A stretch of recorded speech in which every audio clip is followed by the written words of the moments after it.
Hey, all right, y'all. So we're gonna jump into the next topic. The next topic we're gonna be getting into is it's in Ecclesiasticus chapter 30. It's just speaking on ways to deal with your children, with disciplining them, loving them, just understanding the best way to bring your children up. Main man Doze of the Prince of Cameroon is gonna be doing the reading to y'all. So please just tap in with them, follow along. Ecclesiasticus 30. If you don't have this book, you can Google it. We'll have it in the comments so you can see under it, so you can see exactly how to spell Ecclesiasticus. This is a great book to read. It's 150 chapters in there. This is King Solomon, which we know who lived a long time. He lived through a lot. He had thousands of wives. He had many children. So he experienced a lot. And he wrote a lot of that down. And it's a great message for us to tap into, to apply to our lives, for sure, for sure. But those are go ahead and get that started. Alright, so we're in Ecclesiasticus chapter 30, verse 1. He that loveth his son causeth him oft to feel the rod, that he may have joy of him in the end. Verse 2. He that chastises his son shall have joy in him, and shall rejoice of him among his acquaintance. Verse 3. He that teacheth his son grieveth the enemy, and before his friends he shall rejoice of him. Verse 4. Though his father died, yet he is as though he were not dead, for he hath left one behind him that is like himself. Y'all want to tap into that? It's kind of deep. I mean, I can start it off with, making sure you're keeping that rod on him, making sure you're whooping his butt when need be. If you're whooping him too much, it's just abuse. But when need be, he need that rod put on him. Definitely. I always try to.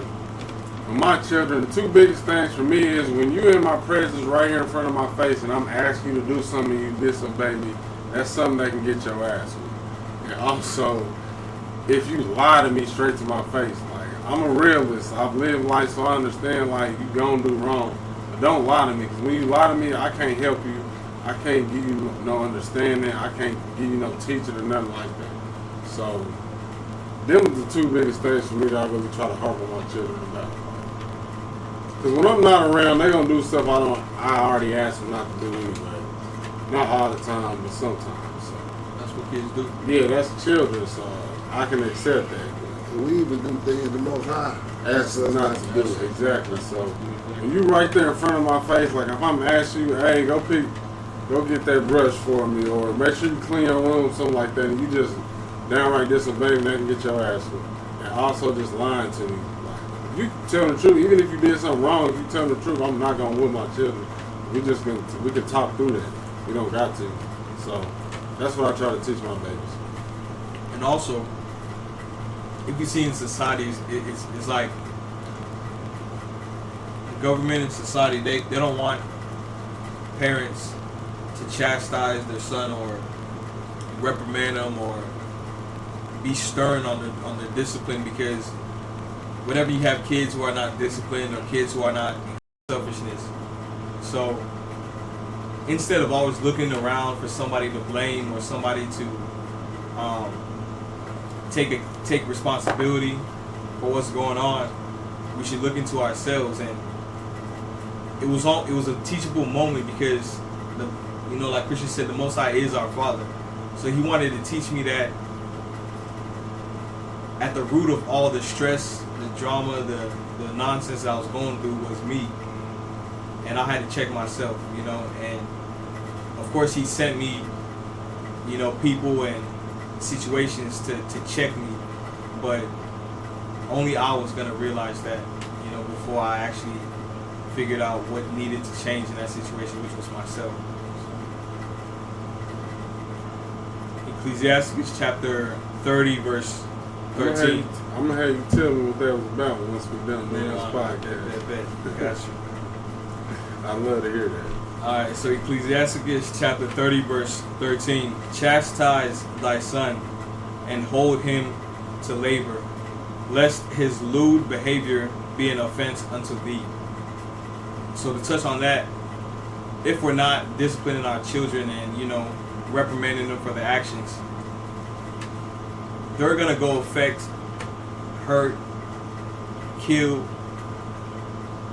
and damage, terrorize other people's children. So now you're not only putting other people's children in danger, but you're also putting families in danger as well. You know, so our lack of like proper parenting and proper discipline can leak into somebody else's life and affect them, you know, without them even understanding what's actually going on. So, verse 14, better is the poor being sound and strong of constitution than a rich man that is afflicted in his body. Verse 15, health and good estate of body are above all gold, and a strong body above infinite wealth. Verse 16, there is no riches above a sound body, and no joy above the joy of the heart. Y'all want to touch on that? Alright, so it says there is no riches above a sound body, and no joy above the joy of the heart. So you see people with millions of dollars, people who have a lot of status, fame, but what they don't show you is the pain, the destruction, the sorrow, the depression that they face, because they think that money is going to replace all their problems, or it's going to replace the brokenness that they have within. You know, and the Most High is constantly trying to tell us that all that doesn't matter. You know, our own joy, our happiness, the relationship we have with the Most High is the only thing that matters. So we can have everything in the world and not have our soul, and it would all be meaningless. You know, and that's what. So when we're raising up our babies, we got to be teaching them that we can't always be talking to them about money. We need to be talking to them to be seeking out righteousness first. Like, making them financially literate is not hard. It's not. It's just, you know what I'm saying? We can teach them that. But we got to build the foundation of the house first. The foundation of the house is living on righteousness. Because once they get their money, what they going to do with it? They're just going to do bullshit. If the right foundation wasn't built. So we got to make sure we have that right foundation down there first. And then start talking to them about financial literacy. Like, we got to understand the different levels that we got to start at when we're raising our children. The order of... Yeah, like teaching them financial literacy is not that hard. There's so much information out there right now. Like, that's the easy part, to be quite honest.